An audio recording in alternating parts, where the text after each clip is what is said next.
mo. Para diretso na buhay ang dugo mo. Para diretso na ang bangon at trabaho na agad-agad. Iaarangkada na namin ang mga balitang kailangan mo. Ibibigay na namin ang mga impormasyong pinaka-latest, pinakabago, pinag-uusapan, trending, viral. Arangkada Balita live sa DWIZ Metro at Mega Manila. DWIZ News FM regional stations. Naka-live din sa lahat ng DWIZ Digital News account, Facebook, YouTube at DWIZ News website. At panoorin din ang live nationwide sa Aliw 23 Free TV. Arangkada Balita.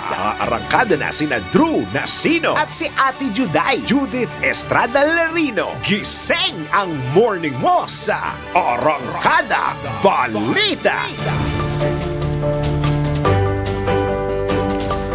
Magandang umaga po sa inyong lahat mga kaibigan. Samahan niyo po ang inyong lingkod, Judith Estrada Larino, sa panibagong oras ng balitaan o panibagong balitaan po natin dito sa Arangkada Balita.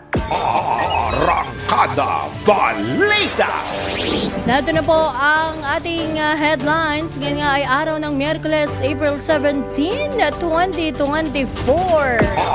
Arangkada Balita. May ispatang electric vehicles, e-bike at e-trike sa mga pangunahing lansangan sa Metro Manila. Huhulihin na simula ngayong araw na ito. Arangkada Balita.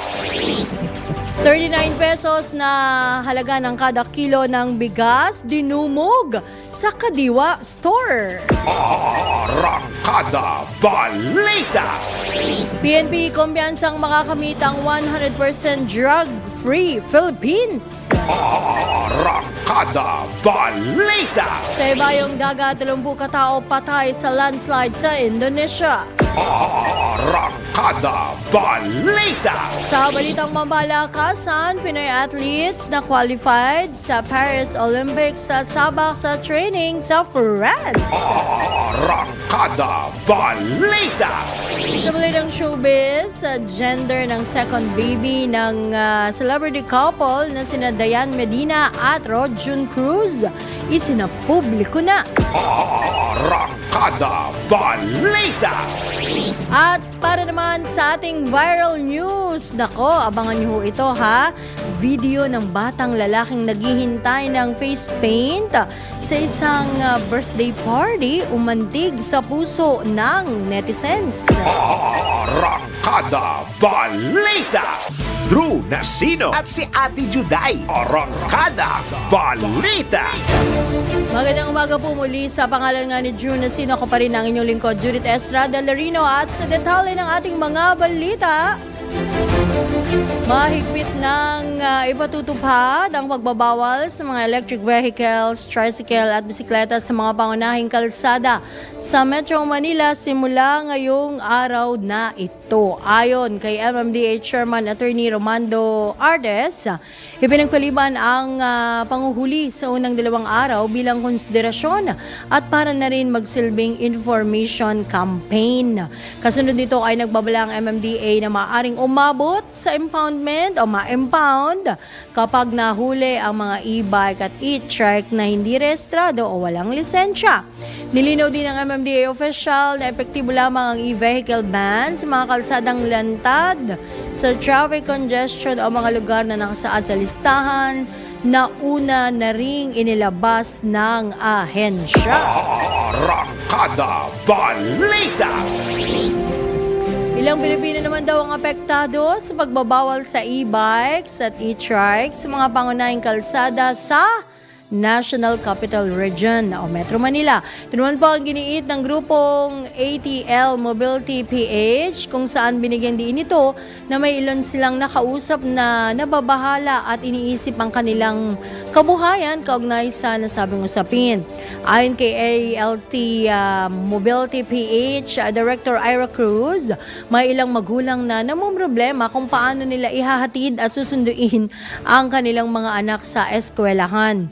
Matatanda ang pinagbawal ng Metro Manila Development Authority nga ang paggamit ng mga light electric vehicles sa mga pangunahing lansangan sa Metro Manila simula nung Lunes, pero ngayong araw na ito nga ang kanilang opisyal na panguhuli.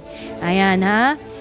Matatandaan ito naman ang yan po yung pahayag ng ALT Mobility Director na si Ira Cruz.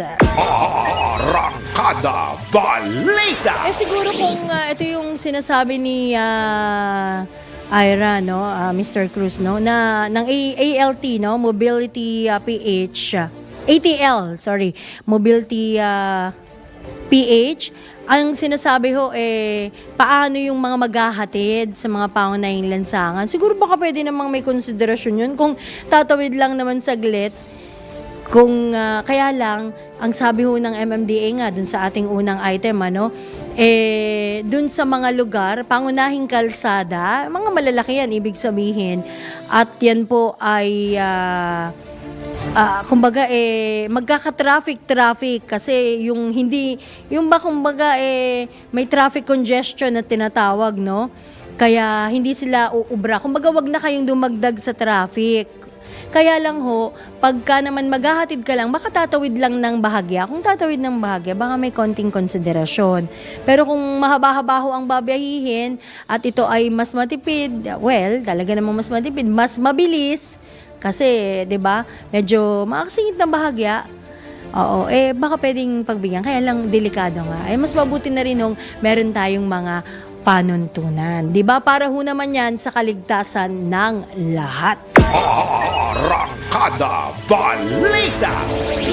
Ito na nga, umabot sa 55 e-bike at e-trike ang nasita ng MMDA, Metropolitan Manila Development Authority. Sa unang araw po yan ng dry run sa pagbabawal nga sa e-bikes, e-trikes at light e-vehicles sa mga pangunahing kalsada dito sa Metro Manila. Kaugnay nito, sinabi ni MMDA Acting Chairman Attorney Romando Ardes na pinaalalahanan lamang ng mga tauhan ng ahensya.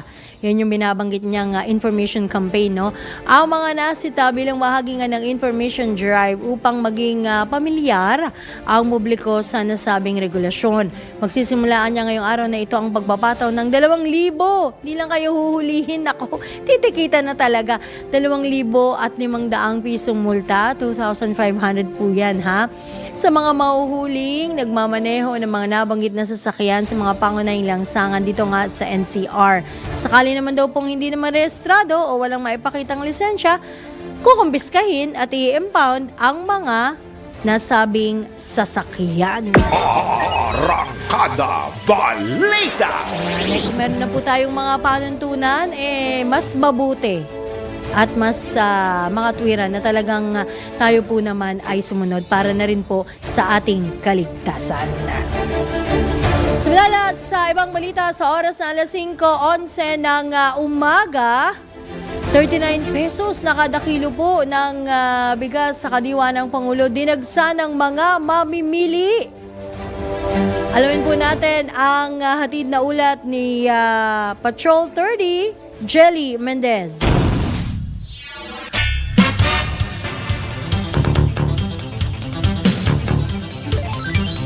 Jelly! Alright, babalikan natin si Patrol 30 Jelly Mendez kaugnay sa nasabing report.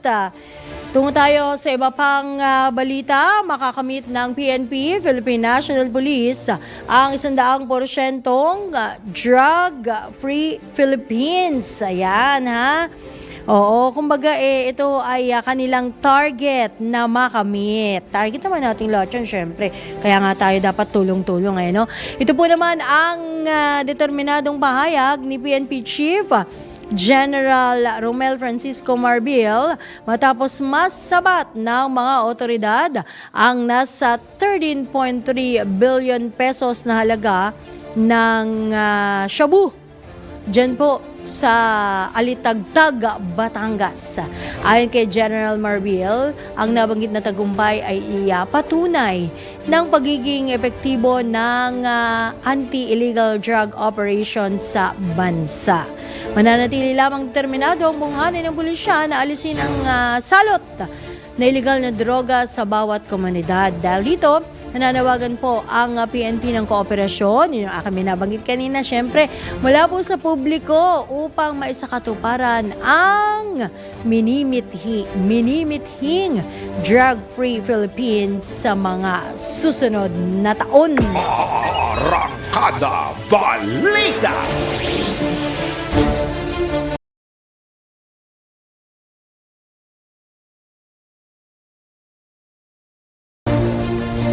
Sa iba pang balita, or okay na, si Jelly, balikan po natin ang pag-uulat natin ng ating, ihahatid ng ating Patrol 30, Jelly Mendez. Jelly. Dinagsa ng mga mamimili ang murang halaga ng bigas sa kadiwa ng Pangulo na nasa bahagi ng Quezon City. Sa kabila ito na matinding init ng panahon na nararamdaman sa Metro Manila, partikular na sa nabanggit na lungsod kung saan ay pinilahan ng mga mamimili ang 39 pesos per kilo ng special rice na inilalako sa QC Hall grounds na bahagi ng kadiwa ng Pangulo programa. Nabatid na ang abot kayang halaga ng bigas ay nagmula pa sa Vietnam na limitado lamang sa maximum na 5 kilo ang maaaring bilhin ng publiko. Samantala, bukod naman sa bigas, may mga prutas, gulay, itlog at mga high-value crops din ang ibinibenta ng KNP sa mas mababang presyo. Ito si Patrol 30 Jelly Mendez nag-uulat para sa impilang may todong lakas sa DWIZ. Nagbabalita ng tama, naglilingkod ng tama. Kapag may bagong balita, naka-on air, agad-agad, DWIZ Patrol Report! Sa iba pang balita, 15 minuto makalipas ang ikalima ng umaga, naharap sa tambak na reklamo sa Office of the Ombudsman itong si CHED, Commission on Higher Education Chairman Prospero de Vera III. Ito ayon sa mga estudyante ng Golden State College Coronadal City Incorporated at Marvelous College of Technology Incorporated ay kaugnay sa hindi pagbibigay ng CHED ng kanilang 20,000 pesos na living allowance kada semester mula po yan sa school year na 2021-2022, 2022 to 2023 at 2023 to 2024. So, 3 taon. Kabilang po sa mga reklamong inihain laban kay De Vera ay negligence of duties and responsibilities as a public official, ease of doing business violation, grave abuse of power and authority, amounting to unfair and oppressive actions, moral injury caused to hopeful students and educational institutions, at non-payment of living allowances for grantees slash student scholars. Oo, binigyan din ng mga estudyante na malinaw na nilabag ni De Vera ang Republic Act 10931. Ito an act promoting universal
si dating Pangulong Ferdinand Marcos Sr.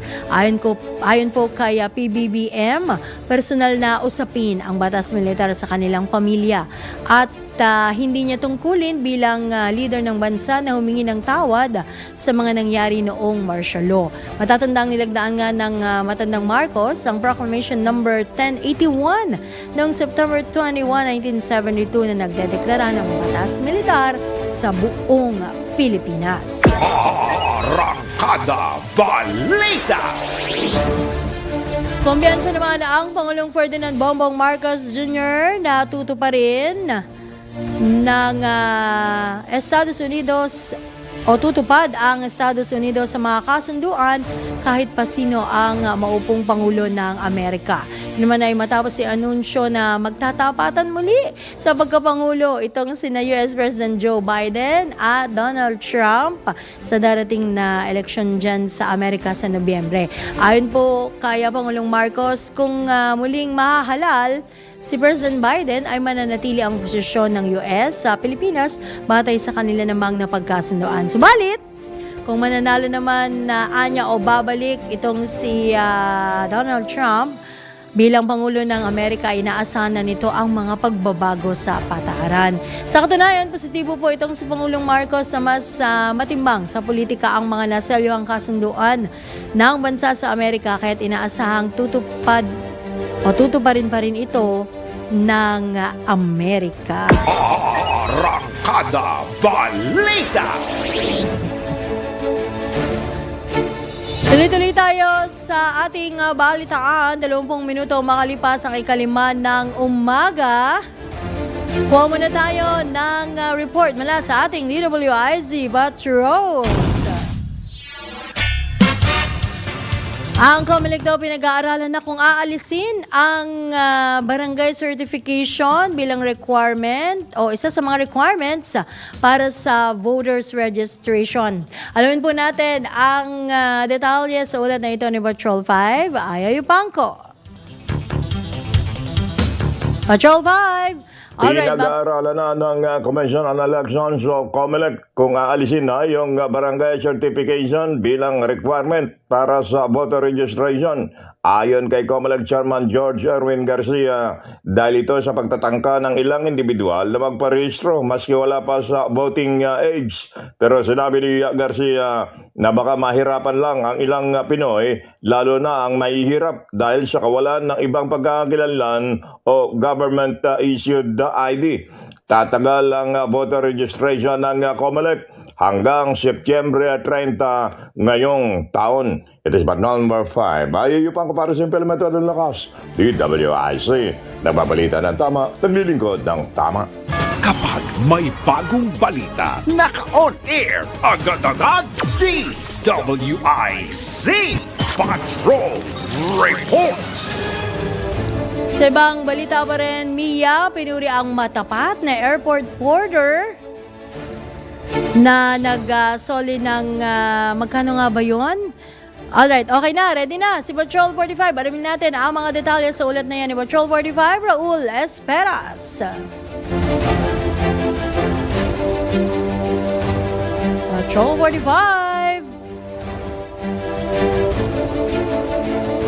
Pinapurihan ng Manila International Airport Authority ang matapat na airport porter na si Victor Perez, 52 taong gulang at 10 taon ng porter sa Manila International Airport Authority NAIA Terminal 1. Sa ayon kay Eric Ines, ang Airport General Manager ng Manila International Airport Authority, dapat lamang na papurihan ang ginawang kabutihan at katapatan ni Victor Perez nang isoli nito ang $10,000 na naiwan ng isang Koreanong turista.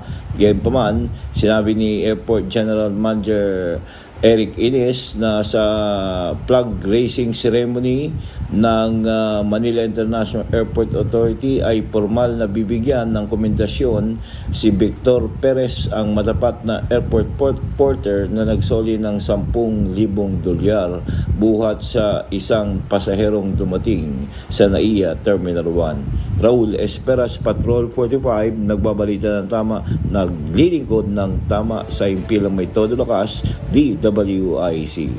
Kapag may bagong balita, naka-on air, agad-agad, DWIC Patrol Report.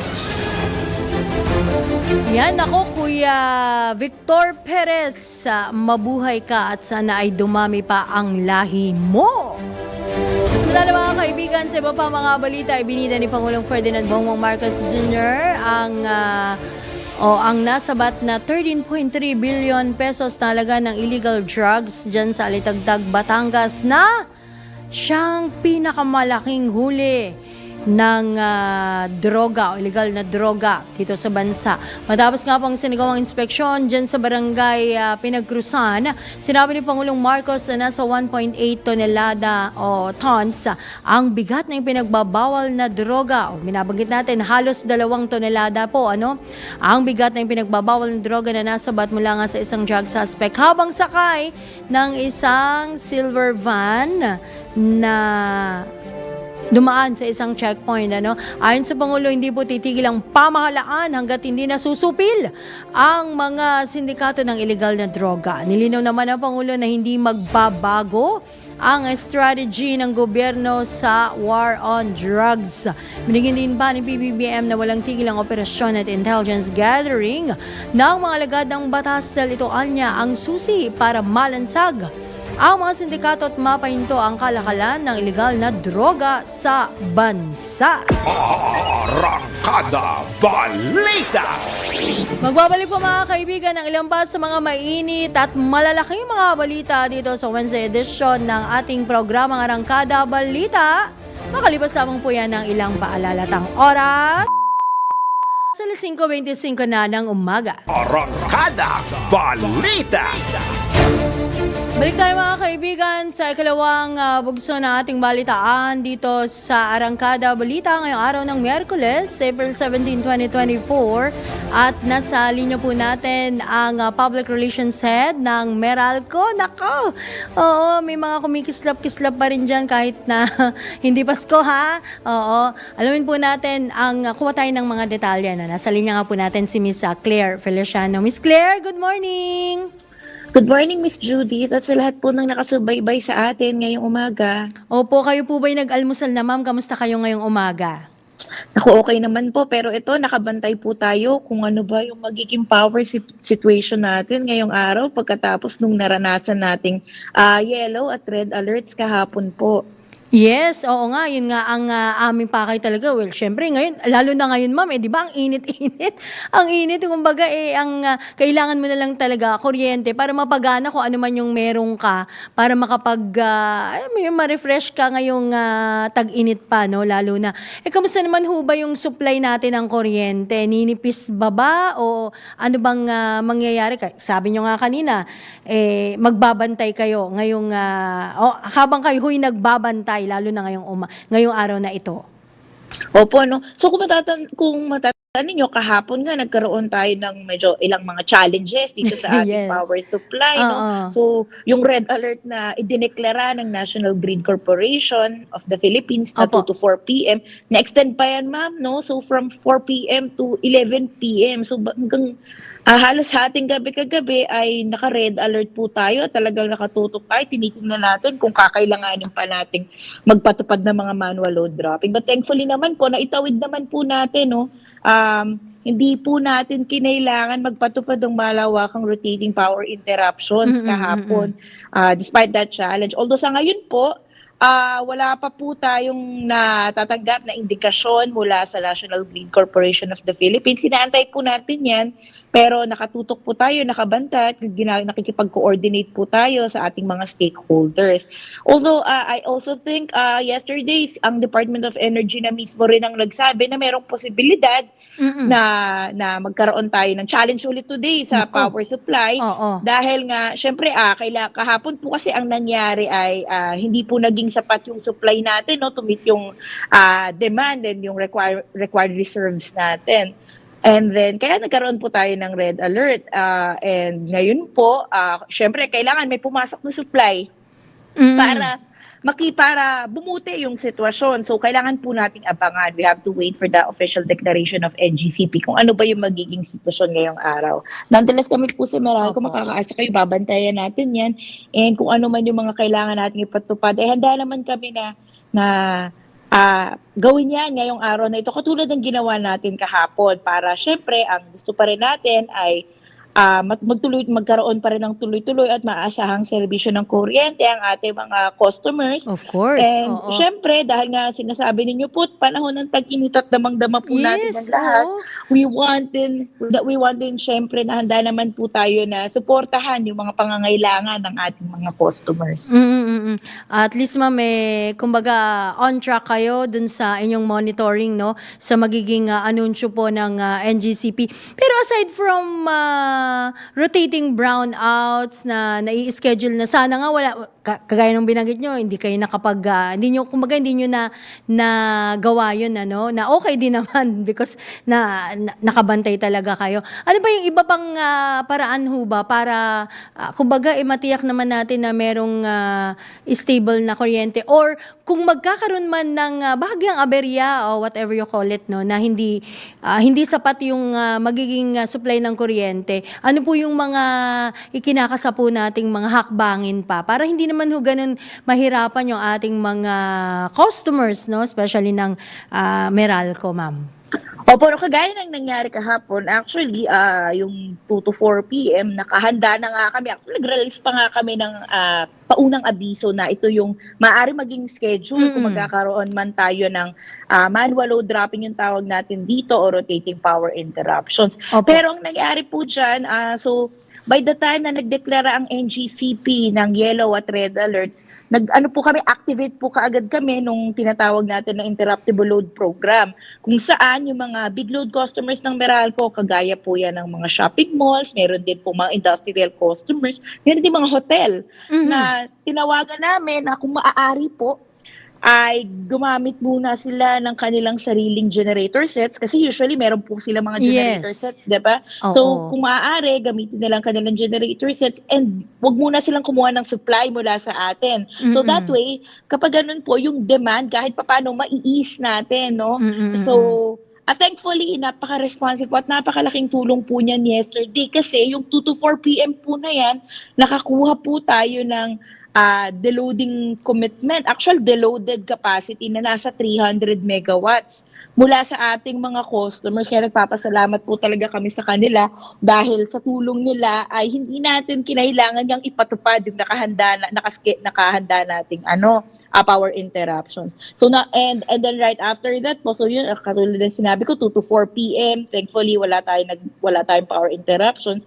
By 4 p.m., kung matatandaan nyo kahapon, dapat po yellow alert na tayo, no? Oo, may mga Unfortunately, announcement meron na, pang ma'am, di ba? Tama po kayo, Oo. but unfortunately, yung 4 p.m. na yon ay eventually naging red alert din dahil meron na namang nagkaroong problema na planta. May nag-out na naman po. So actually, meron po tayo na bandang mga 4:15 po, nagkaroon ng emergency manual load dropping, pero very minimal lang. So, nung nagkaroon po ng emergency load dropping, very minimal. I think nasa 50,000 customers po in parts of Batangas, Bulacan, Cavite, and Laguna. May nawalan sila sandali ng kuryente, pero na-restore din po yan bago mag-alas 6 ng gabi. And during that time na nangyayari to, tinawagan ulit namin itong mga customers natin, no, na kung maaari, extend nyo na po dahil mukhang kailangan pa po natin. And thankfully again, very positive po ang response ng ating mga ILP participants. Kaya in-extend po nila yung participation nila hanggang mga alas 9 ng gabi. And nakakuha po ulit tayo ng mahigit na 300 megawatts na commitment mula sa kanila. Kaya ayan, itawid na naman po natin ang buong gabi na hindi natin kinailangan magpatupad ng manual load dropping at power interruption. So kahit and although red alert po yan, ibig sabihin, nakatutok pa din tayo the entire time. Kung kakailanganin pa ba, mabuti naman po wala. So hopefully, sa ngayon, ang inaasahan natin ay sana bumuti-buti po yung sitwasyon.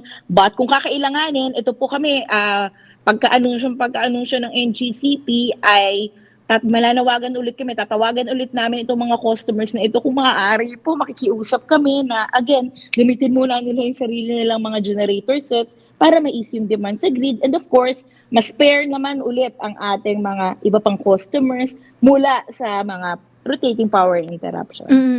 Yung nangyari kahapon, ma'am, ano ba ang paliwanag ho ba dyan ng NGCP or yung communication na ipinaabot po sa inyo? Opo, no? So, usually, nagde-declare kasi ng yellow and red alert kapag meron tayong challenge nga sa supply. So, yung red alert po, ito talaga yung medyo matindi-tindi. Ibig sabihin yan, meron ng insufficient na po yung supply natin to meet nga yung demand. Dahil alam nyo naman po, dahil tag-init, di ba? Tumataas po talaga ang demand kapag ganitong panahon. So, insufficient na nga itong supply to meet the demand, pati yung regulating requirement natin. And then, yan po ay dahil according to the NGCP, mahigit 2,000 megawatts na capacity po yung nawala sa Luzon grid. So, meron po kasi tayo mga planta na naka-first outages. Meron din po tayo mga planta na derated ang capacity. So, medyo malaki yung capacity na hindi available sa grid. And I think that sila yung nagmo-monitor niyan. Ito yung nakita natin. Ito po talaga usually yung sitwasyon kapag naka-red alert. So, syempre, ang inaasahan natin, dapat para bumuti ang sitwasyon ay merong mga planta na babalik online. So, kailangan definitely madagdagan ng capacity. At least significantly bababa yung demand. But hindi naman natin inaasahan yan na sobrang malaki yung mababawas.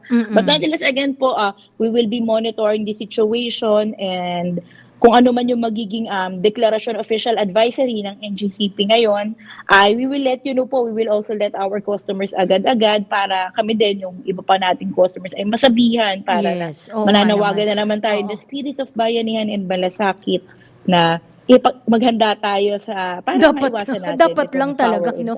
Oo, Miss Claire, ano. Pero wala namang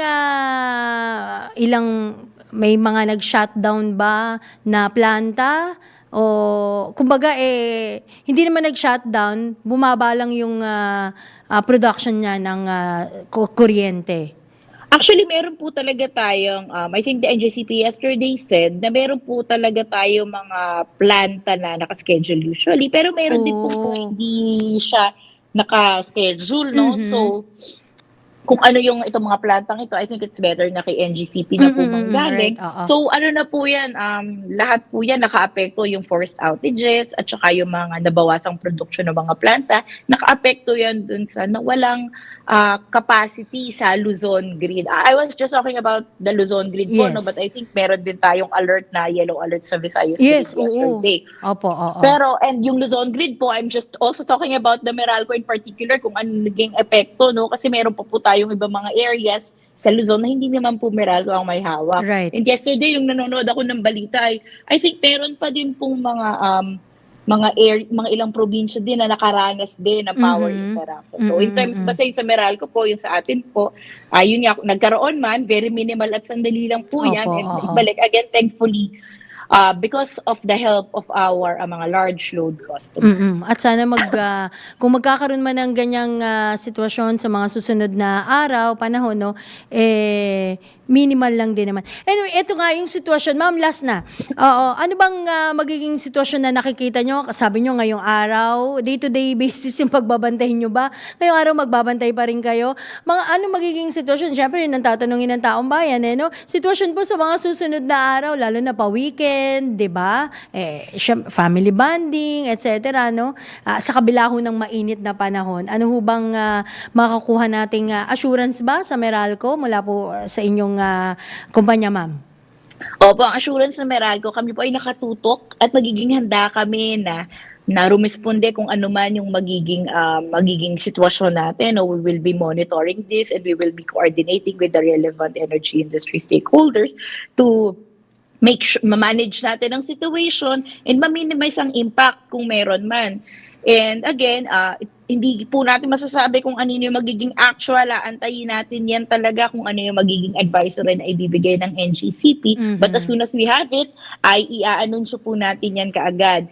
And kami po, patuloy din po ang pananawagan natin sa ating mga customers dahil nga ang naranasan natin yesterday is just proof na medyo nagkakaroon tayo ng challenge sa supply.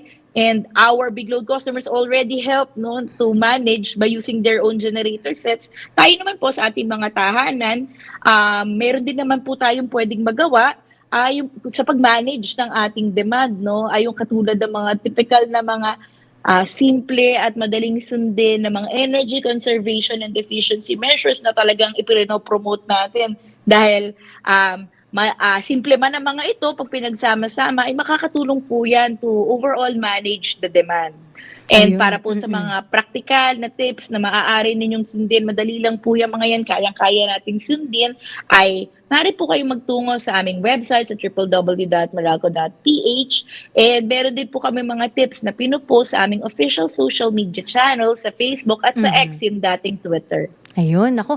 Maraming salamat sa inyo, Mama Claire Feliciano, and good morning po. Ingat po kayo.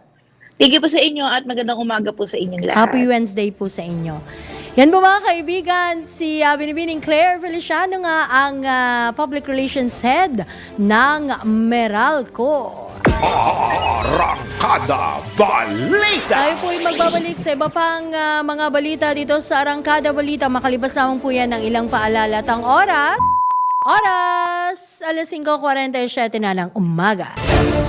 Balik tayo mga kaibigan sa huling bugso ng ating balitaan ngayong araw ng Miyerkules dito po sa Arangkada Balita. Nakakasama niyo pa rin po ang inyong lingkod, Judith Estrada Lorino, sa pangalan ni June Nasino. Kuha muna tayo ng report mula sa ating Metro Patrol reporters. Mula dyan sa Kamanawan, ako unang pwesto daw nasungkit ng NPD sa district-wide unit performance evaluation. Talaga lang ha. O sige, alamin po natin ang mga detalles sa ulat na ito ni Mama Beth Samson. Mama Beth, good morning! Galing ng Good morning, NPD ha. Day. Opo, Galing. NPD to NPD tayo. Congratulations Nasungkit muna. Thank you po, makakarating po. Nasungkit ng Northern Police District ang unang pwesto sa district-wide unit performance evaluation rating para sa buwan ng March 2024. Sa ilalim ng pamumuno ni NPD Director Police Brigadier General Rizalito Gapas, nakamit ng NPD ang rating na 97.55% na nagpapakita ng kahusayan sa serbisyo at dedikasyon sa tungkulin. Ang PNP Unit Performance Evaluation Rating ay nagsisilbing accountability at transparency sa loob ng Philippine National Police. Ayon sa opisyal, ito ay disenyo bilang standardized evaluation tool na nag-aalok ng komprehensibong pagtatasa ng performance sa iba't ibang tanggapan at unit ng PNP sa buong bansa sa pamamagitan umano ng masusing pagsusuri ng mga target sa pagganap at mga nagawa. Ang UPER system ay nagbilang ng nagkwalipika ng mga nagawa at nagtatalaga sa mga masusukat na parameter na may kaukulang mga alokasyon ng punto. Tiniyak ng pili ng kapayapaan, kaayusan at seguridad sa mga komunidad na kanilang pinaglilingkuran na tunay na kapuri-puri at karapat-dapat sa pagkilala. Ito si Metro Patrol Beth Samson para sa Himpilang Metodong Lakas, DWIZ. Nagbabalita ng tama, naglilingkod ng tama. Arangkada Balita! Samantala, punta naman tayo sa mga lalawigan. Alamin po natin ang sitwasyon dyan sa mga probinsya. Naku, mga wala raw dokumentong kahoy na na-recover at 8 suspect po ang arestado. Alamin po natin ang kabuang report kung saan ito, especially mula po sa ating correspondent na si Ronald Idol Domingo. Idol, good morning! Good morning, Ma'am Judith. Walang mga dokumentong kahoy ang na-recover ng mga kapulisan ng Santa Ana, Cagayan sa barangay Kasambalangan noong Abril 15. Batay sa ulat, bandang alas 5:30 ng umaga nang nangyari ang insidente sa nabanggit na barangay, particular malapit sa ilog sa Kasambalangan. Lumalabas sa investigasyon na ang PNP Santa Ana ay nakatanggap ng tawag mula sa isang concerned citizen ukol sa 8 kataong naghihila ng mga kahoy na agad namang inespondihan ng otoridad na nagresulta sa pagkadakip ng mga suspect matapos maaktuhan ang mga ito na naghihila ng mga kahoy gamit ang lubid at isang sasakyan na inirawang bilang multicab mula sa nabanggit na ilog. Ang naturang kahoy ay mga red lawan na mula pa sa Sitio Bawak, San Vicente, Calayan na dinala sa lugar ng insidente gamit ang pangka. Ang mga kumpiskang ebidensya na mga 4 na tabla ay dinala sa Santa Ana Police Station para sa tamang diskresyon at pagsusukat sa mga ito.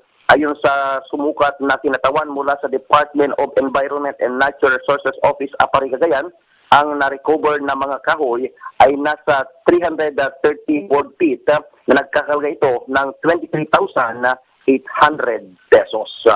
Ito ang Ronda Patrol, Ronald Idol Domingo, nag-uulat, pasimpirang may tudong lakas, DWIC, nagbabalita ng tama, naglilingkod ng tama. Arangkada Balita!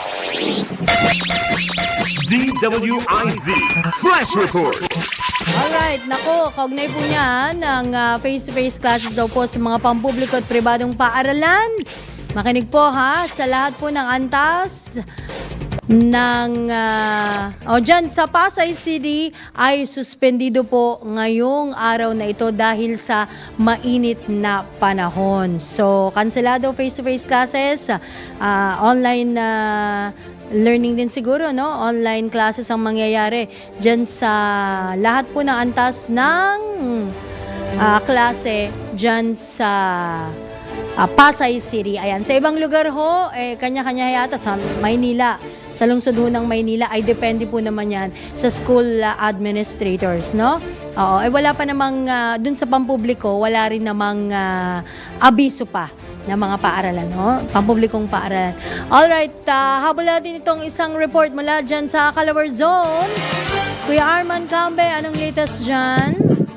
Nanawagan ng libu-libong residente ng Sinilo, Laguna sa mga otoridad, partikular na sa tanggapan ni Mayor Patrick Go na resolbahin, hanapin at hulihin ang mga suspect sa magkasunod at hiwalay na insidente ng pamamaril at pagpatay ng riding in tandem sa nasabing bayan.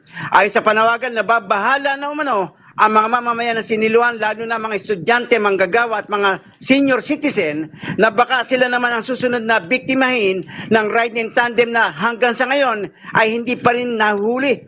Matatanda na unang binaril at napatay ng mga suspect si Edsel Buenaro noong linggo ng gabi at si Lydia Sosundersilio kagabi, habang pinaghahanap naman ang nasabi pang mga suspect. Arman kami mula Calabarzon, nagulat para sa Impila, may todong lakas. DWIZ, nagbabalita ng tama, naglilingkod ng tama. Arangkada Balita! Mga balitang dapat alam mo kahit sa labas ng bansa. DWIZ Balita sa ibang bansa. 2 katao ang patay sa landslide sa Central Indonesia. Nangyari pang landslide sa matinding dulot ng matinding pag-ulan dyan sa Tanah Toraja Regency sa South Sulawesi Province.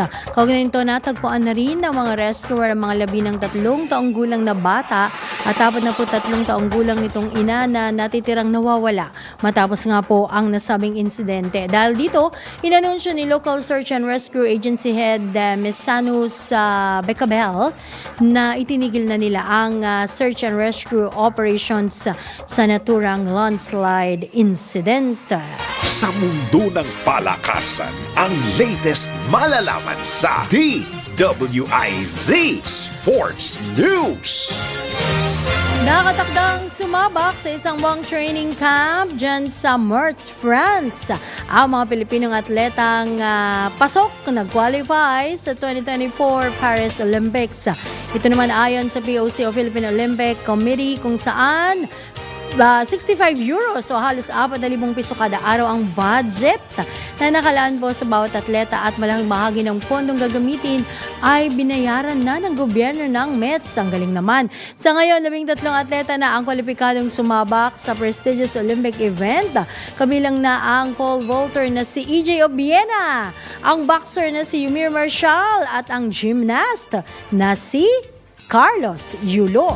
Ito na ang latest, bagong-bago, fresh na fresh, DWIZ Showbiz News. Ito panguling segment na natin. Bukas na yung viral. Ay, biniting ko na naman kayo. It's a girl! It's a girl! Masayang binagi pa ng celebrity couple na sina Diane Medina at Rojan Cruz na babae ang kanilang magiging second baby. Sa Instagram post ng Sa isang Instagram post, makikita ang ilan sa highlights ng gender reveal party na dinulahan ng kani-kanilang pamilya at kaibigan. Matatandaan kinasal nga po sina Dayan at Rojo noong 2019 matapos ang isang dekadang boyfriend-girlfriend relationship, grabe. At winelcome ang kanilang first baby, lalaki ha, susunod babae naman. Ayan yung first baby nila, si Joaquin, na ipinanganak po noong 2020. Arangkada Balita! Yes, sumayin niyo mga kaibigan ng isang oras sa ating balitaan sa ngalan po ng buong pwersa ng DWIZ News and Information Center, gayon din ng Aliw Channel 23. At syempre sa pangalan ni Drew na sinakapanganyong lingkod, Judith Estrada Lerino, nagbabalita ng tama, naglilingkod ng tama. Susunod na ang programang Usapang Tol. Syempre, kasama po dyan sina Senator Francis Tolentino at Miss Cecile Villarosa.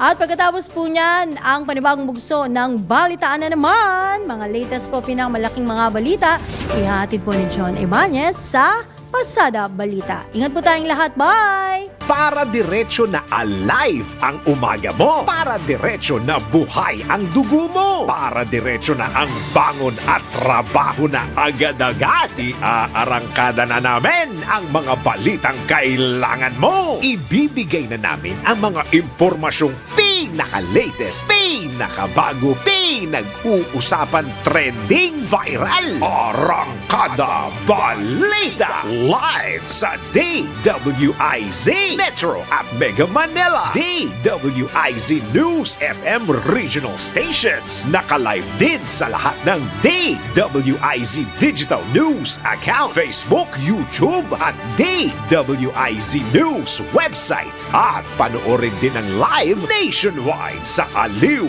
23 Free TV. Arangkada Balita. Arangkada na sina Drew Nasino at si Ate Juday, Judith Estrada Lerino. Gising ang morning mo sa Arangkada Balita. Live araw-araw, Monday to Friday, 5 a.m.